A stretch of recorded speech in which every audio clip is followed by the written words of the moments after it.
सादिया दोनों वक्त मस्जिद में इमाम को खाना देने जाती थी। महमूद बिन अहमद शागिर्द की हैसियत से मजहब की तालीम हासिल कर रहा था। वो उस चरागाह में भी चला जाया करता था जहाँ सादिया बकरियां चराया करती थी। वहाँ टीले भी थे, जगह सरसब्ज थी क्योंकि वहाँ पानी था। जगह गांव से जरा दूर थी। सादिया अब महमूद को अपना मुहाफिज समझने लगी थी और उसे यकीन हो गया था कि महमूद उसे काफिरों के कब्जे में जाने से बचा लेगा। मगर महमूद उसकी ये बात नहीं मानता था कि उसे फौरन गांव से ले जाए। सादिया ने उसे ये भी कहा था कि वो उसे अपने गांव छोड़ाए और यहाँ आकर तालीम मुकम्मल कर ले। महमूद उसे बता नहीं सकता था कि उसका गांव मिस्र के दूसरे सिरे पर है, जहाँ वो इतनी जल्दी नहीं जा सकता। उसने अपने जासूसी के फन के मुताबिक ये यकीन कर लिया था कि सादिया दुश्मन की आलायकार नहीं। अगर महमूद के रास्ते में फर्ज हायल ना होता तो वो कभी का सादिया को वहां से ले जा चुका होता। फर्ज के अलावा इमाम मस्जिद उसी के महकमे का अफसर था जिसकी मौजूदगी में वो अपने फर्ज में कोताही नहीं कर सकता था। इमाम ने उसे ये भी बताया था कि वो उसके साथ रहे, उसका कहना हुक्म की हैसियत रखता था। एक रोज अचानक गांव में रौनक आ गई। कुछ अजनबी सूरतें नजर आने लगी। हर किसी की जबान पर एक ही कलमा था, वो आ रहा है, वो आसमान से आया है, मरे हुओं को जिंदा करने वाला आ रहा है। गांव का हर फर्द बहुत खुश था। वो कहते थे कि उनकी मुरादें पूरी करने वाला आ रहा है। सादिया दौड़ती आई और महमूद बिन अहमद से कहा, तुमने भी सुना है कि वो आ रहा है? तुम जानते हो मैं उससे क्या मांगूंगी? मैं उसे कहूंगी कि महमूद मुझे फौरन जहां से ले जाए, फिर तुम मुझे ले जाओगे। महमूद कुछ भी जवाब न दे सका। उसने अभी तक उस पुरस्कार आदमी को नहीं देखा था जिसे लोग पैगंबर कहते थे। महमूद की ड्यूटी के इलाके में वो पहली बार आ रहा था। उसकी करामात और मौजों की कहानियां उस इलाके में कभी की पहुंच रही थी। महमूद बाहर निकल गया तो अजनबी लोगों में उसे अपने दो साथी जासूस नजर आए। उनका इलाका कोई और था। महमूद ने उनसे पूछा कि वो उसके इलाके में क्यों आ गए हैं। उन्होंने बताया कि वो उस गैबदान को देखने आए हैं, मगर वो जासूसों की हैसियत से नहीं आए थे, बल्कि उससे पूरी तरह मुतासिर थे। उन्होंने उसकी करामात किसी जगह देखी थी जो उन्होंने महमूद को ऐसे अंदाज में सुनाई कि वो मरूब हो गया। ये दोनों उस गैबदान को बरहक समझने लगे थे। महमूद ने सोचा अली बिन सुफियान के तरबियत याफ्ता जासूस जिससे मुतासिर हो जाएं, वो बरहक हो सकता है। महमूद उस सरसब्ज जगह की तरफ चला गया जहां सादिया बकरियां और ऊंटनी चराने के बहाने उसे मिला करती थी, मगर वहां कुछ और ही गहमा गहमी थी। उसे दूर ही दो आदमियों ने रोक दिया और कहा कि खुदा का भेजा हुआ पैगंबर आ रहा है। ये जगह उसके लिए साफ की जा रही है, वो यहीं कयाम करेगा। उसने दूर से देखा कि एक टीले में गार सा बनाया जा रहा था और जगह हमवार की जा रही थी। अब वहां किसी को जाने की इजाजत नहीं थी। गांव के लोग काम धंधा छोड़कर वहां जमा हो रहे थे। अजनबी आदमी जो उस जगह सफाई वगैरह का काम करते थे बारी बारी आकर लोगों को उसके मौजज़े सुनाते। लोग मसरूर और मशहूर हुए जा रहे थे। रात को भी लोग वहां खड़े रहे। उनकी अकीदतमंदी का ये आलम था कि मस्जिद में कोई भी न गया। दूसरे दिन की अभी सुबह तुलू हुई थी कि लोग फिर वहीं पहुंच गए। उन्हें दूर ही रोक लिया गया। रात के दौरान अजनबी चेहरों में इजाफा हो गया था। ये लोग वहां गड्ढे भी खोद रहे थे। उनके साथ चंद ऊंट थे जिन पर बहुत सारा सामान लदा हुआ था। ये सामान खोला जाने लगा तो उन्हें बहुत से खैमे नजर आए जो खोल कर नस्ब किए जा रहे थे। शाम गहरी होने लगी। रातें तारीख हुआ करती थीं। चांद रात के पिछले पहर उभरता था। उस गैबदान के मुतालिक बताया जाता था कि सिर्फ तारीख रातों में लोगों को अपना आप दिखाता है। शाम के बाद भी गांव के लोग वहां मौजूद रहे। एक तरफ गांव की औरतें भी खड़ी थीं जिनमें सादिया भी थी। जो जगह आने वाले के लिए साफ की जा रही थी वहां मशलें जल रही थीं। दो आदमी उन चंद लड़कियों के पीछे से आए जिनमें सादिया थी। लड़कियां उन्हें न देख सकी। सामने से 3-4 आदमी आए। ये अजनबी लोगों में से थे। लड़कियों के करीब आकर उन्होंने लड़कियों से पूछा, तुम यहाँ से जाती क्यों नहीं? और वो लड़कियों को डराने के लिए उनकी तरफ दौड़े। लड़कियां भाग उठी और बिखर गईं। किसी ने पीछे से सादिया के ऊपर कंबल फेंका। दो मजबूत बाजुओं ने उसे कमर से दबोच लिया। एक हाथ से किसी ने उसका मुंह बंद कर दिया। उसे कंधे पर उठाकर कोई दौड़ पड़ा। एक तो तारीकी थी और दूसरे लड़कियां भाग गई थीं, इसलिए कोई भी न देख सका कि सादिया को कोई उठा ले गया है। दूसरी सुबह जैसे तूफान आ गया हो, गांव के लोग चरागाह की तरफ दौड़ पड़े। एक हुजूम चला रहा था। उसके आगे आगे 16-17 ऊंट थे। हर ऊंट पर निहायत खूबसूरत पालकी थी। हर पालकी के पर्दे गिरे हुए थे। वो उनमें से किसी पालकी में था। आगे आगे दफ और शहनाइयां बज रही थीं। बाज लोग वज्द में कुछ गुनगुनाते आ रहे थे। ऊंटों की गर्दनों से लटकती हुई बड़ी बड़ी घंटियों का तरन्नुम उसी मौसीकी का हिस्सा मालूम होता था। हुजूम में कोई शोर शराबा नहीं था। हर किसी पर तकद्दुस का रोब तारी था। ये मुरीदों और अकीदतमंदों का जुलूस था जो मालूम नहीं कहां कहां से उसके साथ चले आ रहे थे। ऐसी फजा पैदा हो गई थी जैसे पालकियों वाले ऊंट आसमान से उतर रहे हों। ये काफिला सरसब्ज जगह चला गया। वहां टीले ज्यादा थे। एक जगह बहुत से खैमे नस्ब कर दिए गए थे। उनमें एक खैमा खासा बड़ा था। तमाम लोगों को दूर हटा दिया गया। फिर कोई न देख सका कि पालकियों में से कौन कौन निकला और कहां गायब हो गया। अकीदतमंदों का हुजूम दूर हट कर बैठ गया। सादिया के गांव के लोग उनसे उस मुकद्दस इंसान की बातें सुनने लगे। इंसानी फितरत की ये खासियत है कि इंसान जिस कदर गंवार और पसमानदा होता है वो उतना ही सनसनी पसंद होता है। वो बातों में सनसनी पैदा करने की कोशिश करता है। यही कैफियत वहां पैदा हो गई थी। इमाम भी उस हुजूम को देख रहा था और महमूद भी। वो अभी कोई राय कायम नहीं कर सकते थे। उन्हें काहिरा से यह हिदायत मिली थी कि सरहदी इलाके में कोई नया अकीदा फैलाया जा रहा है। उसके मुताल्लिक तफसीलात मालूम करके बताओ कि ये क्या है और उसकी पुष्ट पनाही में कौन लोग हैं। काहिरा को अभी कोई तफसीली इत्तला नहीं मिली थी। उसकी सबसे बड़ी वजह ये कि जिन इलाकों में ये पुरस्कार आदमी जा चुका था वहां के जासूस भी उसके मौजों से मरूब हो गए थे। वो उसके खिलाफ कोई बात मुंह से निकालने से डरते थे। सरहदी दस्तों ने भी ऐसा ही असर कबूल किया था। अब उस इमाम की बारी थी। उसे देखना था कि ये सब कोई ढोंग है, शुब्दबाजी है या क्या है। उसने ये देख लिया था कि लोग उसकी सिर्फ बातें सुन सुनकर इतने मुतासिर और मरूब हो गए थे कि उन्होंने मस्जिद में जाना छोड़ दिया था। वो उसकी एक झलक देखने को उस जगह के गिर्द बैठे थे जहां वो ऊंट से उतरकर किसी खैमे में गायब हो गया था। इमाम और महमूद वहां खड़े थे। सादिया का बाप उनके पास आन रुका। उसने परेशानी के आलम में बताया कि सादिया रात से गायब है। लड़कियों ने उसे बताया था कि उन्हें चंद आदमियों ने सामने से आकर डराया और वहां से भगा दिया था। एक लड़की ने बताया कि उसने वहां से पीछे 2 आदमी देखे थे। उससे आगे किसी को कुछ इल्म न था। बाप सादिया की तलाश में चल पड़ा। महमूद भी उसके साथ हो लिया।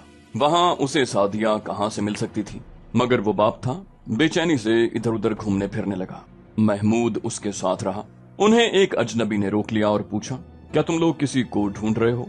सादिया के बाप ने उसे बताया कि गुज़श्ता रात उसकी लड़की लापता हो गई है। अजनबी ने सादिया का हुलिया बताकर कहा, मुझे अभी अभी किसी ने बताया है कि तुम उस लड़की के बाप हो। अगर तुम उस लड़की को ढूंढ रहे हो तो वो तुम्हें यहाँ नहीं मिलेगी। अब तक वो मिस्र की सरहद से बाहर और बहुत दूर जा चुकी होगी। गुज़श्ता शाम मैंने एक घोड़ा देखा था। एक जवान और बड़ी खूबसूरत लड़की दूसरी लड़कियों से हटकर घोड़े के पास गई। सवार घोड़े के करीब खड़ा था। लड़की ने उसके साथ कुछ बातें की। सवार घोड़े पर सवार होकर चंद कदम परे चला गया। लड़की इधर उधर देखती उसके पीछे गई। आगे जाकर वो खुद ही सवार के आगे घोड़े पर बैठ गई। सवार घोड़ा दौड़ा ले गया। मैं देख रहा था और सोच रहा था कि ये लड़की कौन हो सकती है जो एक सवार के साथ अपनी मर्जी से चली गई है। आज किसी ने बताया है कि वो तुम्हारी बेटी थी। उसे अब ढूंढने की कोशिश न करो। वो आदमी चला गया। सादिया के बाप के आंसू निकल आए। महमूद का रद्द अमल कुछ और था। वो जासूस था। उसने सोचा कि ये आदमी सफेद झूठ बोल गया है। उसकी इतला और तमाम तर बयान झूठ था। कोई उसे कैसे बता सकता था कि उस शख्स की बेटी एक सवार के साथ भाग गई है जब उसे देखने वाला ये अकेला शख्स था। जासूसों को ये ट्रेनिंग खास तौर पर दी जाती थी कि किसी की बात पर फौरन एतबार न करो और हर किसी को शक की निगाह से देखो। महमूद ने उस अजनबी का पीछा किया। वो हुजूम में से होता हुआ टीलों के पीछे चला गया और खैमों में कहीं गायब हो गया। महमूद को यकीन हो गया कि सादिया इन्हीं खैमों में है और उसके अगवा में इस आदमी का हाथ है। ये सादिया के खरीदारों में से हो सकता है जिन्होंने सौदा होने पर सादिया के बाप को लड़की के अगवा की धमकी दी थी। सादिया के बाप ने उसे नहीं पहचाना था। ये अजनबी सादिया के बाप को ये झूठा बयान देकर गुमराह करने आया था ताकि बाप अपनी बेटी को यहाँ तलाश न करे। महमूद बिन अहमद के दिल में सादिया की इतनी शदीद मोहब्बत थी कि उसने सादिया को वहां से निकालने का तहैया कर लिया। उसने इमाम को जाकर ये सारी बात सुनाई। इमाम सुराग रसानी के शोबे का ज़हीन हाकिम था। उसने भी यही राय दी कि उस गरीब बाप को धोखा दिया जा रहा है कि उसकी बेटी किसी के साथ भाग गई है। महमूद ने इमाम को उन दोनों जासूसों से जो गांव में मौजूद रहते थे जिक्र किया और कहा कि वो सादिया को वहां से निकालेगा और उसे उनकी मदद की जरूरत है। मगर ये काम आसान नहीं था। टीलों के अंदर अब कोई नहीं जा सकता था।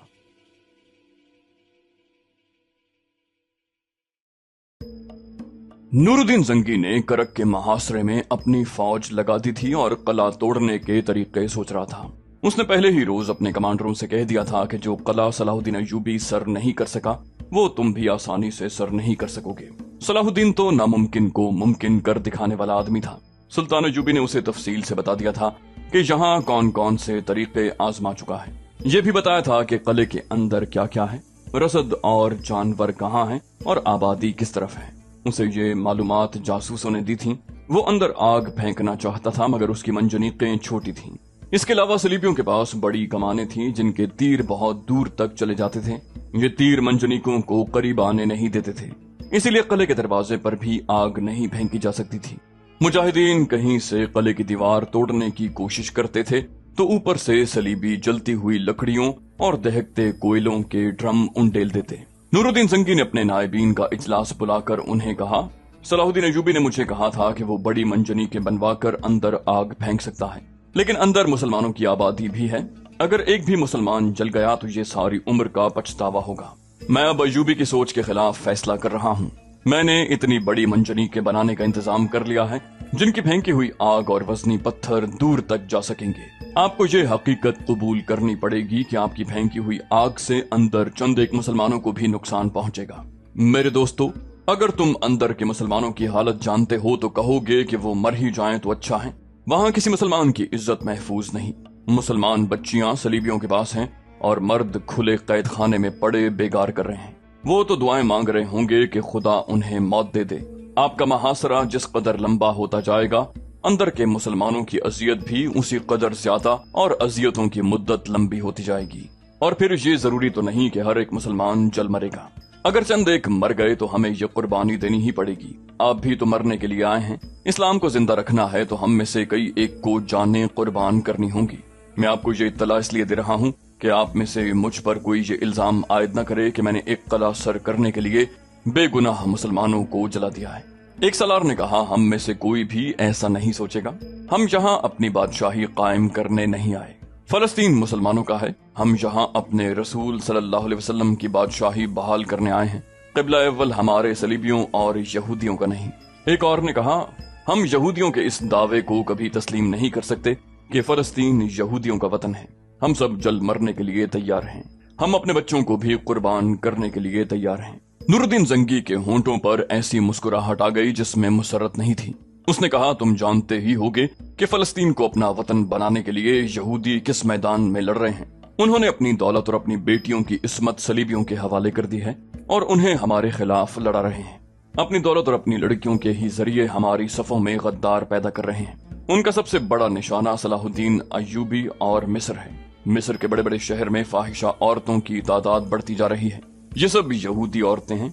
अफसोसनाक हकीकत यह है कि हमारे मुसलमान उमरा और दौलतमंद ताजिर यहूदियों के जाल में फंस गए हैं। इनमें निफाक और तफरका भी पैदा हो गया है। अब कुफार उन्हें आपस में लड़ाएंगे।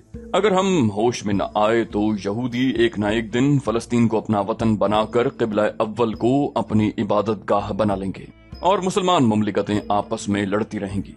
उन्हें महसूस तक ना होगा कि उनकी आपस की चपकलिश के पीछे यहूदियों और सलीबियों का हाथ है। ये होगा दौलत, औरत और शराब का करिश्मा जो शुरू हो चुका है। अगर हमें आने वाली नस्लों को बावकार जिंदगी देनी है तो हमें आज की नस्ल के कुछ बच्चे कुर्बान करने पड़ेंगे। मैं नया चांद निकलने तक करक लेना चाहता हूँ, खा मुझे इसके खंडर मिले और अंदर मुसलमानों की जली हुई लाशें। हम इंतजार नहीं कर सकते। हमें सलीबियों और यहूदियों को बहीर रोम में डबोना है। ये काम हमें अपनी जिंदगी में करना है। मुझे नजर आ रहा है कि हमारे बाद इस्लाम का परचम गद्दारों और सलीब नवाजों के हाथों में आ जाएगा। नूरुद्दीन जंगी ने कारीगरों की भी एक फौज साथ रखी हुई थी। उसने मुतल्लिका कारीगरों को बता दिया था कि खजूरों के बहुत लंबे लंबे दरख्त काट कर मंजनीकें तैयार करें। उसने कारीगरों के मशवरों से कुछ और किस्म के भी दरख्त कटवा लिए थे और हुक्म दिया था कि उनके तने और टहन खुश्क होने से पहले काम में लाए जाएं ताकि उनमें लोहे वाली सख्ती पैदा न हो जाए। कारीगर दिन रात मसरूफ रहते थे। उसके साथ ही जंगी ने वजनी पत्थरों के ढेर लगवा दिए थे। उसके पास सलाहुद्दीन अय्यूबी का छोड़ा हुआ आतिशगीर मादे का जखीरा भी था। बहुत सा सयाल मादा जंगी अपने साथ लाया था। उसने आग के गोले तैयार कर लिए थे। इसी दौरान मिस्र से सुल्तान अय्यूबी की भेजी हुई फौज भी पहुंच गई। नूरुद्दीन जंगी को उस फौज के मुतालिक बताया गया था कि बगावत के लिए तैयार है, लेकिन जंगी ने जब उसका मुआयना किया तो उसे बगावत का शायबा तक नजर न आया। जंगी सुल्तान अय्यूबी की तरह दानिशमंद और दूरंदेश इंसान था। उसने इस फौज को चंद एक पुरजोश अल्फाज से इससे ज्यादा भड़का दिया जितना सुल्तान अय्यूबी ने भड़का कर भेजा था। एक रोज सूरज गुरूब हो चुका था। सलीबी हुक्मरान और आला फौजी कमांडर किले के अंदर एक कॉन्फ्रेंस में बैठे थे। उनकी बातों से मालूम होता था कि उन्हें महासरे के मुताल्लिक कोई परेशानी नहीं। उन्हें यह भी पता चल चुका था कि सुल्तान अय्यूबी मिस्र जा चुका है और नूरुद्दीन जंगी आ गया है। कॉन्फ्रेंस वाले दिन की सुबह उन्हें ये इत्तला मिली थी कि मिस्र से ताजा दम फौज आ गई है। इस सूरत हाल पर गौर करने के लिए ये सब इकट्ठे हुए थे। उन्होंने अभी बात शुरू की थी कि धमाके की तरह आवाज सुनाई दी और मलबा गिरने का शोर भी उठा। सलीबी कमांडर और हुक्मरान दौड़ते बाहर निकले। साथ वाले कमरे की मुंडेर फट गई थी और वहां एक वजनी पत्थर पड़ा था। दीवार में शिगाफ नहीं हुआ, जन्नाटा सा सुनाई दिया जो करीब आकर धमाका बनकर खामोश हो गया। उसी जगह के करीब एक और पत्थर गिरा। सलीबी वहां से भागे। वो समझ गए कि मुसलमान मंजनीकों से पत्थर फेंक रहे हैं। वो किले की दीवार पर गए मगर शाम अंधेरी हो चुकी थी, कुछ नजर नहीं आता था। ये नूरुद्दीन जंगी की तैयार कराई हुई एक मंजनीक थी जिसे तजरिबाती तौर पर इस्तेमाल किया जा रहा था। ये जरूरत के ऐन मुताबिक दूर मार थी मगर उसे चलाना बहुत मुश्किल था। एक लंबे टहन के वस्त में मजबूत रस्से बांधे गए थे जिन्हें घोड़ों के जोर से खींच कर खम दिया जाता और खम की जगह पत्थर रखा जाता। इंतहाई खम में ले जाकर रस्सा तलवारों से काट दिया जाता।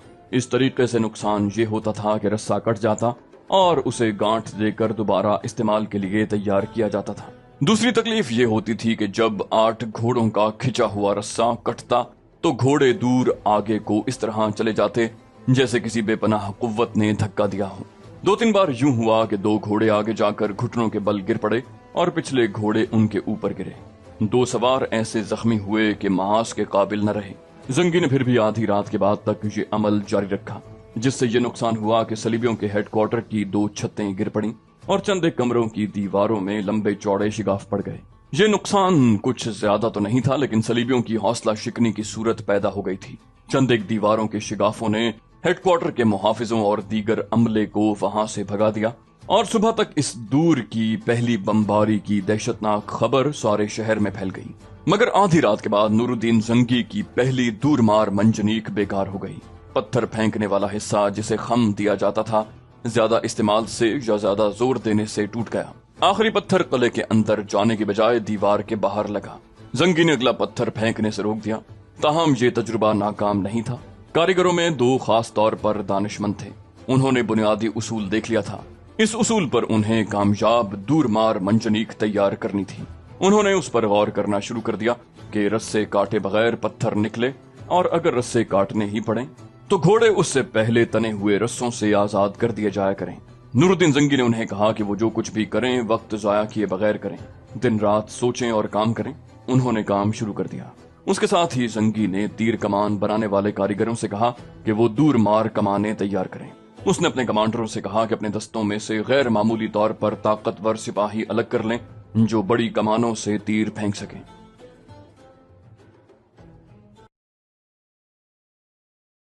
तो दोस्तों ये थी हमारी आज की एपिसोड। उम्मीद करते हैं आपको हमारी एपिसोड पसंद आई होगी।